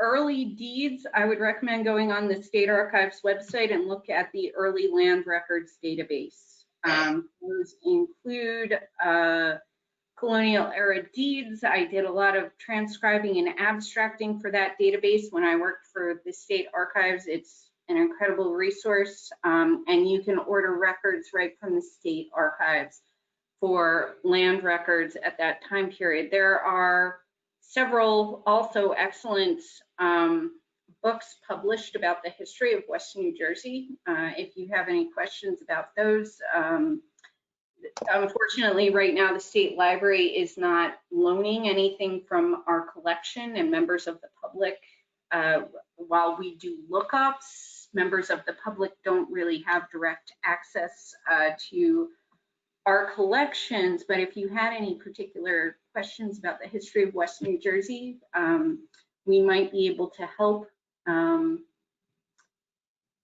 But yeah, there are some limits in our service, but you can always email me, and I'm happy to give you a little bit more information about West Jersey history and West Jersey land records from the colonial era. All right. And Doreen shared a link that I put in chat for everybody, newjerseygenealogy.net. Provides some genealogy resources for Burlington County. So let's see. These two are for Linda, so I'll combine them together. One is a follow-up talking before about the vital records. So I guess they're wondering, so there are no marriage, birth, or death ledgers in the Jewish community? We have cemetery records, but the others, no, not with us. They would, however, be listed in the Jewish news. Anything that happened in terms of births and deaths, you can find just by doing a digitized search on our website. So yes, in essence, I should probably say, yeah, we do. So you just have to just enter the keyword search. And you, in fact, I have an interesting story about the obit factor of it. I was friendly with somebody who no longer works here, and she had a friend in Minnesota, and he had to find out if he was a Jew, because he wanted to make Aliyah to Israel, and Israel was not accepting non-Jews at that moment in history. And I went into our New Jersey Jewish News for the period of time that I felt I turned all the pages, which have now been digitized, and I discovered his family name in an obit, and indirectly that confirmed the fact that he came from Jewish roots and he was able to make Aliyah. So people who say that newspapers don't have power, they do. Yeah. Yes. Right. Now that was part one. There was a Yeah. part to marriage, birth, and death. Yes. So And we then yeah, go ahead. No, you go ahead. Oh, Part two. yeah, it's a different question. Somebody wanted to know if you still stay in touch with other New Jersey-based Jewish historical societies. They know that Trenton has a detailed one, and is there overlap for each individual society? So, well, I gave you the 5 counties that we collect. Sometimes people will bring something in and we will just mail it out to the appropriate. But I will tell you that Bergen County has a Northern New Jersey Historical Society.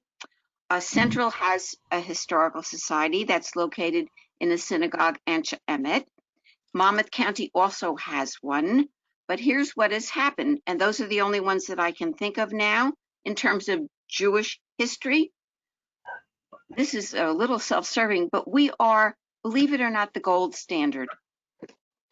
These particular societies do not have full-time archivists like we are privileged to have, nor do they have major archival collections quite to the extent that we do. They do, but over the years, they have come to us to find out how we run our show. So it's always an exchange. We are always happy. But here's the other thing, that we give what was called, as Louis Bamberger said, customer service. That's how he built the 4th largest department store in America, customer service. But I also know that if we don't have that information, we know probably who does. So the working relationship is strong and it's good. And it's wonderful to share history because that's what we're all about. You know, if nobody knows about it, why do we preserve it? So yes, in that sense of the word, we do all those things directly or indirectly.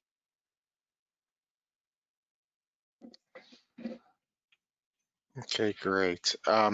This is not a question, but more of a comment related to the Burlington County question. It's just that letting us know that Hunterdon County was separated from Burlington County on March 11th, 1714. So when you're working in different counties in New Jersey, as they moved and changed and were created or shifted, you may have to look in different areas, depending on what it was in the time period you're looking for. So. And local people are great for that because they probably have a much better idea of, you know, when things shifted and who might have things based on the time period as well. Especially a comment, just a quick comment on that as well, because yeah, Mercer County is formed of bits and pieces of all the different counties, and we also in Princeton, we were one of the largest towns in the area for a very long time. We collected not only Princeton history, but we have Lawrence and West Windsor, and Rocky Hill and all the different little surrounding areas as well too. So it's good to look in, don't just reach out to the historical society in a town, but the ones that are near it. I would also not put a plug in, but I'd like to mention, because we are members of the League of New Jersey Historical Societies, I think they're a pretty good resource. They come up with all sorts of interesting information, and they've got some great speakers, but only because we hosted one of their events that I became very familiar, and I respect whoever it is that puts their, you know, shoulder to the wheel to make all of this a unified effort statewide. We're not the biggest state, but I don't know, we got an awful lot of history. We definitely do. We're very, very lucky. And like, hey, even Norman said his historical society is over 100 years old and was started by largely by the local DAR chapter. So a lot of history and preservation is going along, and these collections that all of you have, I'm amazed just listening to what you all have to offer. It's incredible. Well, don't forget that Alexander Hamilton met his wife in Morristown at the Schuyler Mansion, which is maintained by the DAR. And after Lin Juan Miranda's opening of Hamilton, they never had so much business. In fact, they were able to repaint the outside of the facility, and they hired new docents, and it was just a ton of fun. So hooray for Morristown, and hooray for New Jersey, and hooray for Alexander Hamilton. If I might add, in addition to checking the towns around you, I mean, like sort of like Hudson County. I mean, we were part of Bergen County before we branched off to Hudson County, and a lot of people from Hudson County went back and forth to New York. So I would even check into the adjoining states. I know that the Historical Society of Pennsylvania, which most people don't realize, has a very vast collection of information for almost all the 50 states, which I found to be very interesting. It's not just Pennsylvania. There's New Jersey, everywhere. And so you really need to branch out and check all the surrounding towns, cities, and states. And in addition to your question about the films before, Regina, my mistake, I said LDS, but they're narrow films, and the list of them can be found on our public website under resources and databases. There's a couple of hundred of them there, so you can go through there and see exactly what you might be looking for. Excellent. Thank you, Doreen. All right, well, we have hit the 2-hour mark. We don't have any more questions in the queue, so we can go ahead and end a fantastic program. I would like to thank all of our attendees for joining us today. All of our panelists, thank you for your time, the wealth of information you have, and you really do a great service for all of us in New Jersey. And I'd like to thank my co-host, Regina, for helping me out here. So everybody, we will be sending out a blog recap of this that'll include all of the panelists' contact information. So you will have that. So look out for that in the coming days. So again, thank you for everybody who participated. Be safe, be well, and hopefully we will see you soon. Thank you. Thank you for Thank you. having us. Thank Thank you. Bye. So